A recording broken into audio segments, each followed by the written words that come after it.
Welcome to WTD Concepts. My name is Austin, and today we are going to talk about how to easily and cheaply make these cardboard IPSC targets. So if you don't want to make them yourself, you can always buy these things for like $1 a piece plus shipping on various websites. I get so many boxes between work and home. I just like to make them myself. I'd rather spend the money on ammunition than buying cardboard. So these are super easy to make. They do not have to be perfect. Usually, this one looks pretty nice. Usually the ones I make are pretty ugly, but chances are if you ever have a real target in real life, they're gonna be ugly too. So let me show you how I made this. What I like to do is, I'll post a link in the description of the dimensions of the IPSC target. And what I've done is I have made different templates. So D zone, C zone, the A body, and the A head. And so this makes it super easy.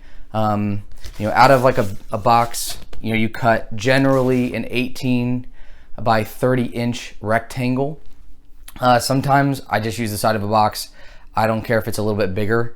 Sometimes it's nice too if you do have a bigger box, because then as you're stapling your cardboard target to your uprights, it's less likely if you get a D-zone hit that you're going to shoot your 1x1 or 2x2 wood uprights that are holding your cardboard targets up. So this is super easy to make. As you can see, sometimes I get them. Sometimes they're a little short. Sometimes they're a little long, a little wide.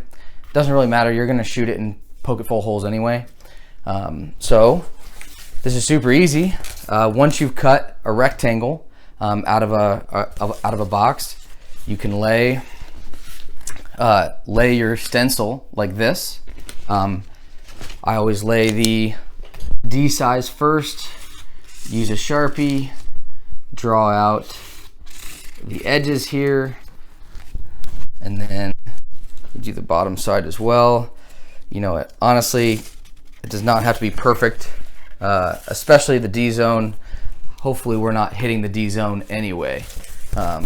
So when you start, it's gonna look like this. You'll just see the general silhouette of your D target. The nice thing about the IPSC target is that geometrically, the C zone kind of lines up generally with the kind of like where the neck and the shoulders, or the head and the shoulders meet the target. And so I kind of generally line it up, try to straighten it up. Again, this is not something that has to be very perfect, and hopefully we're not hitting the C zone very much either. There we go. So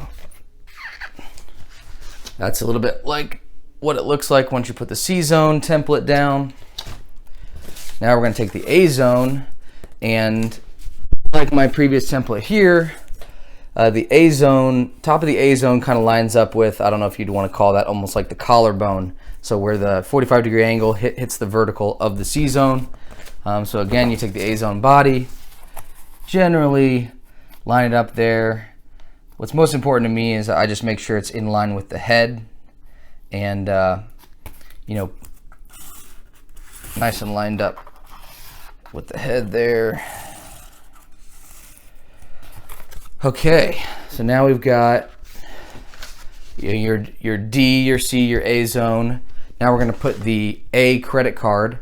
I usually just eyeball this, no pun intended.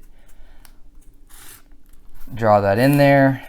Sometimes I've seen targets where people will segment off the head and draw the head there. I like to leave it just like this. Then I'll label D, C, A, C, D. Put the A up there. And then now you can see I've got 2 targets, and this one is ready to be shot.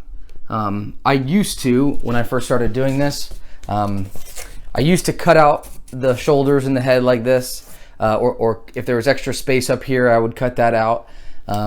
Now I've realized it's really nice to leave this space in. because if you just barely miss the head, you know where that miss is going, and you can correct. So it does look cooler. You look a lot better on YouTube when you cut the head and the shoulders out. But for training, I actually think it's better to leave this in, know where your misses are, and be able to correct. So that's it for today. Learning how to make your own IPSC cardboard targets cheap and easy.